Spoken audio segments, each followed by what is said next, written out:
Emīl, tev viss ir kārtībā? Emīl, tu esi te? Emīl, tu vari šo roku pakustināt? Nē, tev galva nesāp? Tu atciti galvu? Tev nav slikta dūša? Emīl, tu nopietni, tu nevari viņu pakustināt? Pamēģini. Kur tev viņa sāp? Es nezinu, ko darīt. Emīl, pagaidi, es zvanīšu ātrai palīdzībai. Labdien, mums ir negadījums. Mēs atrodamies pie Māras Dīķi, Cietceres ielas pusē. Mums ir viens cietušais, jaunietis 18 gadi, un viņš nokrit no skateboarda, ir grūti elpot un izskatās, ka ir salauzis roku. Jā. Mēs jums parādījām tādu maziņu starpgadījumu, kas var notikt vai parkā, vai uz ceļa. Un tāpēc ir ļoti svarīgi, ka ik viens no mums zina pirmo palīdzību un zina, kā apieties šādā situācijā. Tas tāds viens zināšanas, kuras ikvienam no mums ir obligāti jāzina, bet jācer, ka nekad dzīvē tās nebūs jāpielieto. Tāpēc tagad ieklausieties ekspertu viedoklī. Kādi ir galvenie noteikumi, kas ir jāievēro, ja es kļūstu par ceļa satiksmes negadījumu liecinieku? Pirmām kārtām ir jāziņo 112 kopējam glābšanas dienesta tālrunim, un tālāk jārīkojas pēc viņu teiktā. Ja tur ir negadījumā cietuši cilvēki, un jūs mākat sniegt pirmo palīdzību, tas ir jādara. Ja tomēr nemākat, tad glābšanas dienesta operatori jums konsultēs caur telefonu, un tādējādi jūs varēsiet palīdzēt cietušajam un sagaidīt, kamēr ieradīsies glābšanas dienesti. Ko darīt, ja pats esat cietušais, bet esat pie samaņas?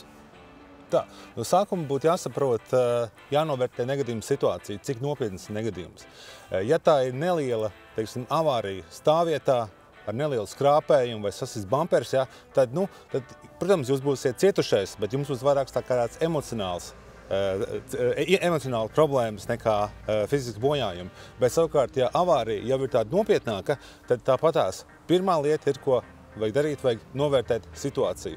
Vai nedraud kaut kādas tūlītējās briesmas. Briesmas varētu būt, piemēram, sadūmojums mašīnas salonā, gāzes smaka, tīpaši mašīnām, kam ir gāzes baloni, izlietas degvielas smaka. Tas varētu liecināt par to, ka varētu arī rasties kaut kādas arī problēmas. Tādā gadījumā, ja esat pie samaņas, tad jums vajadzētu šo automašīnu pēc iespējas ātrāk pamest.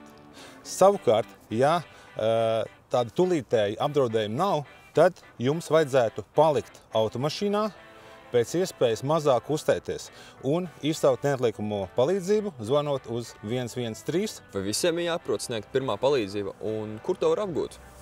Protams, pirmās palīdzības zināšanas ir ļoti svarīgas. Kaut arī mēs ikdienā rīkojamies droši, mēs esam salīdzinoši drošā vidē, lielākā daļa no mums lieki neriskē.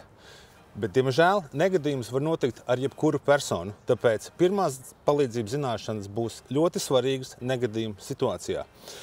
Kur to apgūt? Kaut kādi paši pamati jau tiek ielikti skolā, atsevišķās veselības un sporta stundās, bet šajā jomā Latvijā ir vēl kur attīstīties. Savukārt, pirmā tāda nopietnā saskaršanās ar pirmās palīdzības zināšanām lielākajai daļai sabiedrības notiek kļūstot par autovadītājiem. Tātad tā ir Latvijā NMPD standarta pirmās palīdzības programma, kuru var apgūt gan autoskolās, gan certificētās apmācītāju organizācijās, vai arī pie certificētiem pasniedzējiem. Vai varam kopā nodemonstrēt, kā palīdzēt cietušajiem autoavārijā? Protams, ejam! Ikdienas situācija eju pa ielu un skatos, kad ir iespējama avārija. Autotransporta līdzeklis ir iebraucis kokā. Pārliecinos par drošību apkārt, klāt pie automašīnas no vadītāja puses, pieklavēju. Klau, dzirdi mani? Klau, tev viss kārtībā? Jā. Tev neliela avārija gadījās. Sāp kaut kas? Galvu. Klau, zini ko, nekusties, paliec mašīnā, mēģini saudzēt kaklu, galvu nekustini. Es izsaukšu neatliekamo palīdzību. Situācija numur 2. Dodos klāt pie avarējušās automašīnas no autovadītāja puses, pieklāvēju pie loga, cietusī persona nereģē. Mēģināšu attaisīt durvis, pieliek klāt sānu, lai gadījumā, ja cietusī persona ir bezsamaņā, lai neizkrīt ārā. Atver durvis, pieturu plecu, papurinu. Klau, dzirdi mani? Nereģē. Bezsamaņa. Tātad jāizvelk no automašīnas. Palīgā! Tālāk, ko būtu jādara, jāpaskatās, vai cietušai personai nav iesprostotas kājas, jāpaskatās, vai automašīnā nav izsprāguši drošības spilveni, un jāpaskatās, vai nav stipra asiņošana cietušajai personai. Bet jebkurā gadījumā, ja cietusī persona ir bezsamaņā, tad ir jāvelk ārā no automašīnas. Pirmā lieta, man būtu jāsameklē aptieciņi, man būtu jāpārgriež drošības siksnas, iešu sameklēt. Kad esam atraduši aptieciņu, no aptieciņu varam uzlikt uz automašīnas jumta un paņemam šķēres. Pārgriežam drošības siksnu gan apakšā, gan arī augšpusē. Un tātad vilksim ārā cietušo personu no automašīnas. Parādīšu, kā izvilkt cietušo no automašīnas. Pārbaudījām, ka kājas nav iespiestas, bet vajadzētu arī tās kājas iztaisnot.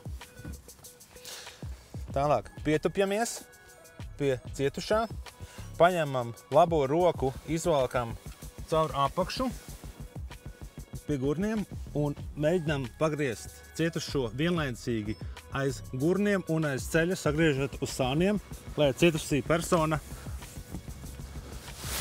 atbalstās pret mani. Ieņem ērtu pozīciju, izvelku rokas caur padusēm un cietušā apakšdēlumu aptveru ar savām plaukstām no visām pusēm. Tātad vilkšu ārā no automašīnas.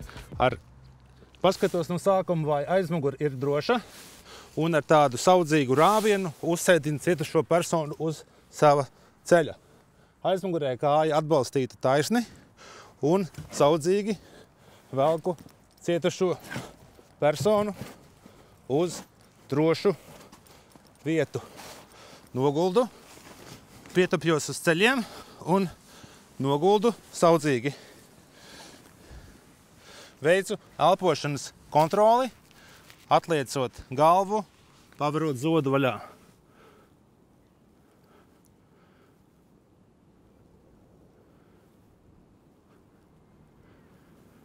Elpo normāli. Tātad jānovieto stabilajā sānu pozā. Tuvāko roku novietoju 90 grādu leņķī pret sevi. Tālāko roku paņemu plaukstu pret plaukstu un pielieku pie cietušā vaiga. Tad ar vienu kustību ņemu tālāko celi un kāju saliecu. Un spiežot saudzīgi uz ceļa, novietoju cietušo personu stabilajā sānu pozā. Galvu atliecu, lai elpceļi ir atbrīvoti, un nostabilizēju arī celi, lai cietusī persona nevaļās atpakaļ. Drošība ceļa satiksmē sākās ar mums pašiem.